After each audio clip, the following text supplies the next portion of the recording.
Destiny calls me, and I am compelled to answer. Gods, hear my voice. I will bear your blessings to battle. I am ready for the trials ahead.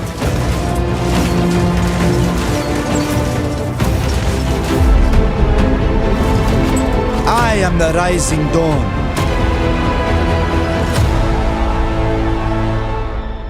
And I will lead us into a new age. Oh, poor Falcon. To be absolutely clear, it will be avenged. Ra demands it. Before we begin, I should say we're showcasing an alpha version of the game, so plenty of things are still being fine-tuned. We were just too excited to show it off. Anyway, our hero, Ramesses, begins his journey to greatness in North Sinai, near the settlement of Nekel. As a trusted and ambitious general to Pharaoh Meneptah, tasked at keeping the troublesome Canaanites at bay, Ramesses' dreams of a revitalized Egypt lie well beyond his station. But who doesn't love an underdog? And underdog describes us well. Our stores are looking serviceable, but ideally we'd be self-sufficient. Meanwhile, there's an angry man nearby throwing rocks at birds. We'll want to do something about those resources, but first things first. Vengeance.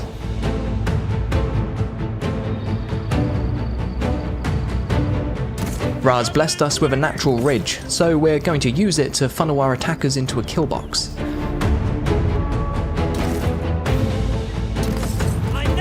In Total War Pharaoh, outmaneuvering your opponent can mean the difference between a decisive victory or a humiliating failure. At the moment, we've got one unit holding the line, whilst the second one moves behind the enemy to attack in their flanks. We'll order our front-facing units to hold the line, keeping our choke point as tight as possible. We'll explore formations in a later video, but each one increases your tactical control over the battlefield. As the press increases, individual fighters break out from the melee to prove their might in duels.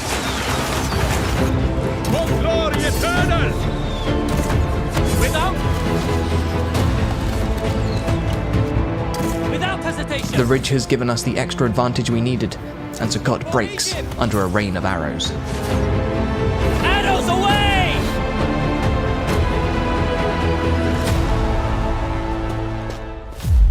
Yeah, run away, coward. We'll finish him off in a minute, but first, let's get some royal decrees brewing. Okay, what have we got here then? Unit experience, always nice to have, but a happy population is worth its weight in gold. Longer festivals will make the people happy and lead to trading outposts, which our fragile economy could sorely use.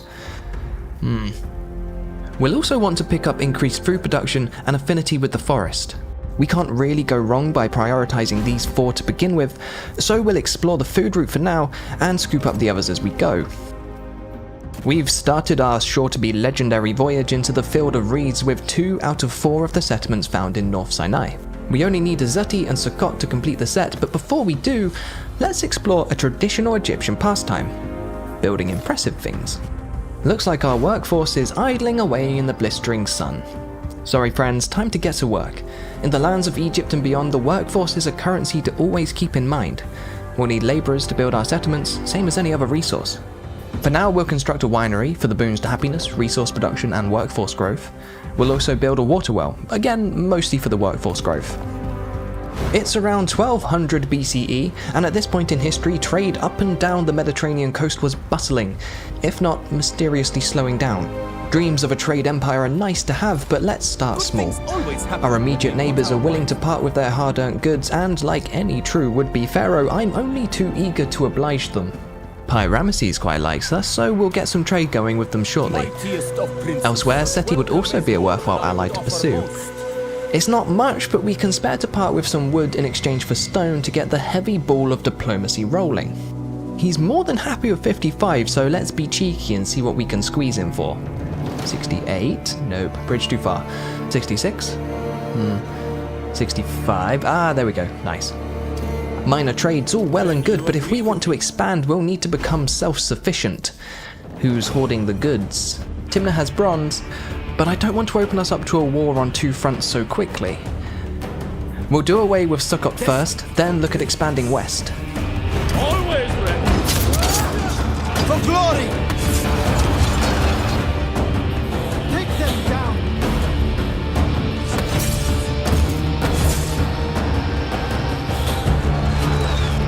I have earned this city.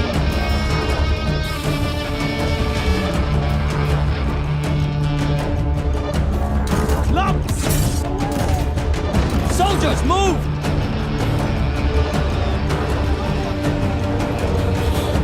This is part of a new empire. There we go, North Sinai liberated and our little feathery friend well and truly avenged. With Sukkot and Azeti under our very caring thumbs, we've acquired a new building, fishing grounds. We've got two, which translates to a very nice influx of food, and food is something we'll want to be wary of. As we build our legacy, we'll want to take note of the passing seasons. Aket, the flood season, sees great yield in our fisheries and further movement at sea. Peret, the growth season, is the ideal time to bolster our forces. Shemu, the harvest season, is when we see bountiful yields for our farms and increased replenishment for our armies. Shemsuhor is the end of the year and comes with boons that we'll want to take advantage of further down the road. The ebb and flow of nature can decide the fate of Egypt as potently as any man and should always be respected. Apart from the ocean, Sukkot's borders are fairly safe, and I mean, who's going to attack us from the sea? No, Azati's neighbours are of the rougher persuasion, so we'll look at building our fences just a little bit higher and install a nifty keep out sign. That should do the trick. Neither Ashkelon nor Beersheba are particularly fond of Ramesses' expansive efforts, so I'm tempted to rush our upgrade along just in case. Oof, maybe not. We're too poor. Either way, we don't yet have a steady income of gold, so spending what we can't replenish is just asking for attrition. Let's leave it for now and keep a close eye on the Canaanites in the meanwhile. Our more falcon-eyed viewers may have noticed that we've not been recruiting any additional soldiers just yet. It's unorthodox, but we've been managing to get away with it because of Ramesses himself. Ramesses is fast and far-seeing, his soldiers elite and loyal, making him the perfect run-and-gun hero.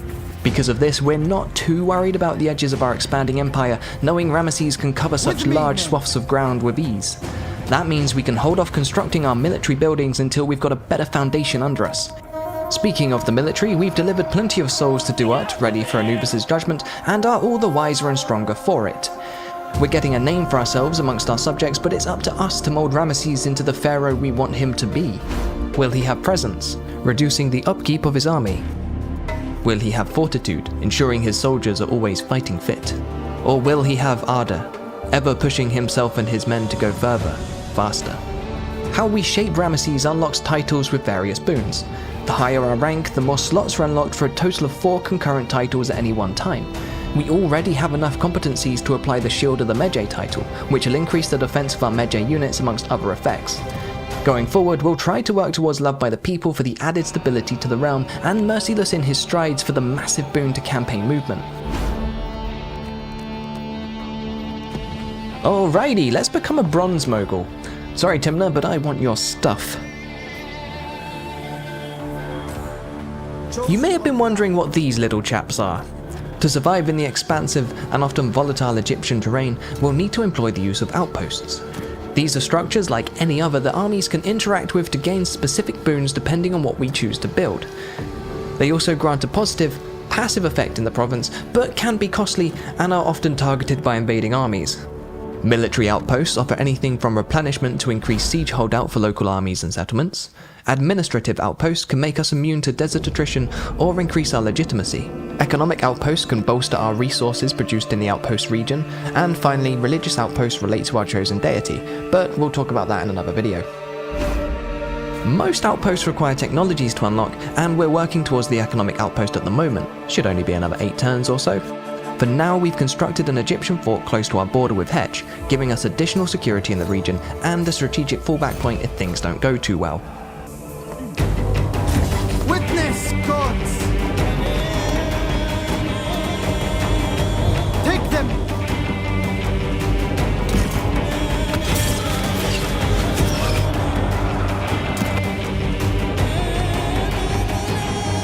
This is part of a new empire.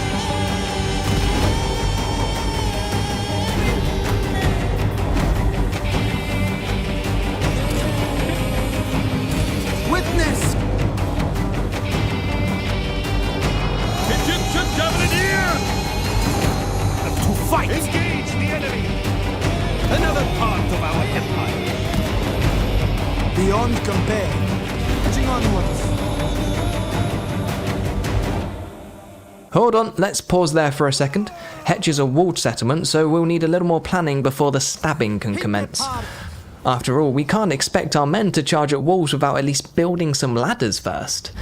Unfortunately, in the Bronze Age, pockets aren't quite deep enough to successfully conceal siege equipment, so if we want to climb some walls, we'll need to prepare. Let's start our siege and get some ladders and a battering ram brewing. But you have improved your fighting form, I can tell. Then you agree with me.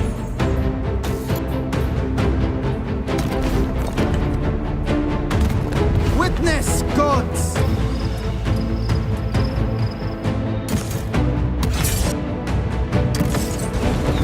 Arrows away! Ooh, now might be a good time to use my fire arrows.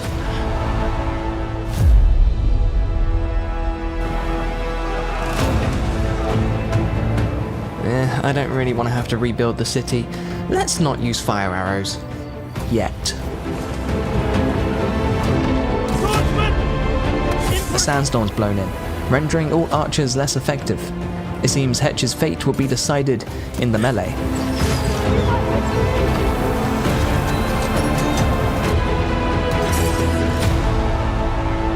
Sinai is ours. Our empire is growing nicely, and we're producing our own wood, food, stone, and bronze. Gold is still a bit of an issue, but now we've got other resources coming in, we can embark on some more ambitious trading. For pharaohs, I look forward to our talks. Dipping our toes into Wall Street's all well and good, but it's still better to be self-sufficient. Hello, friends. Thanks to our royal decree, we've unlocked camp trading posts. We'll build one in North Sinai and another in Sinai, giving us a healthy boost to our resource productivity. But no leaders ever moaned about having too strong an economy, so we'll head towards Stone Shapers next. We've already dipped our toes into recruitment, but it's probably time to expand our army. A few more archers are always helpful, and the Habaru militia are nice all-rounders. Plus they have Vanguard deployment, which opens us up to some fun tactical shenanigans. That's the technical term, FYI. We've been a little heavy-handed in Sinai, and our new subjects aren't overjoyed. To avoid a rebellion, we'll organise some festivities. When folks have cheered up a little, we'll hire some smelting apprentices for the boon to our bronze stores. We're fairly secure west of Nikel. I'm not anticipating a betrayal from my Egyptian friends, and as we all know, whatever's lurking in the fog of war can't hurt you if you can't see it. Back east though, and Bathsheba's looking ripe for plundering. Attitudes towards Ramesses are bad, but they're Canaanite, so there's no reason to salvage the relationship. And they have gold, so I'm gonna take their land. Ramesses! Thor's protecting its treasures greedily. We'll need to break our invasion down into bite-sized chunks. Too risky! We'll take down the standing army and the military fort first, then Take them the garrison.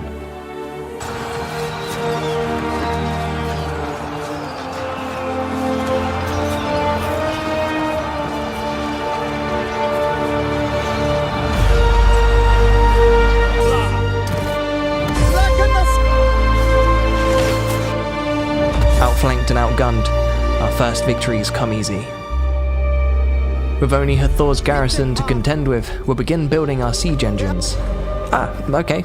They'd rather face us in the field. Fine, let's do it. We're evenly matched, but I've hidden my Habaru units around their flanks.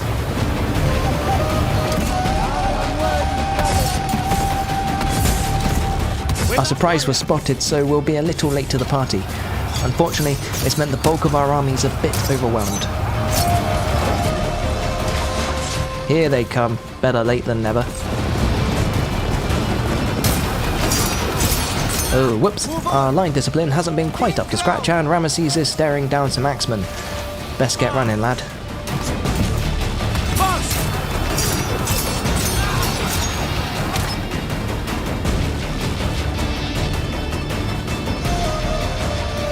The night was hard, but dawn brings victory, and Hathor's defenders retreat behind their walls, foolishly thinking themselves safe.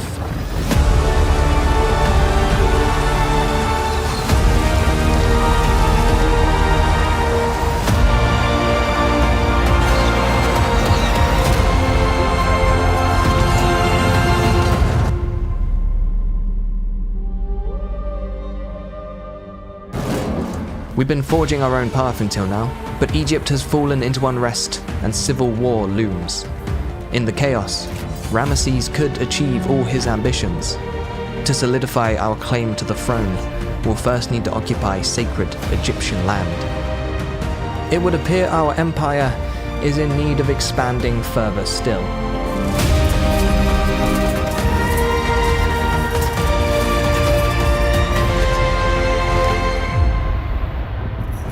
This war is part of my legend.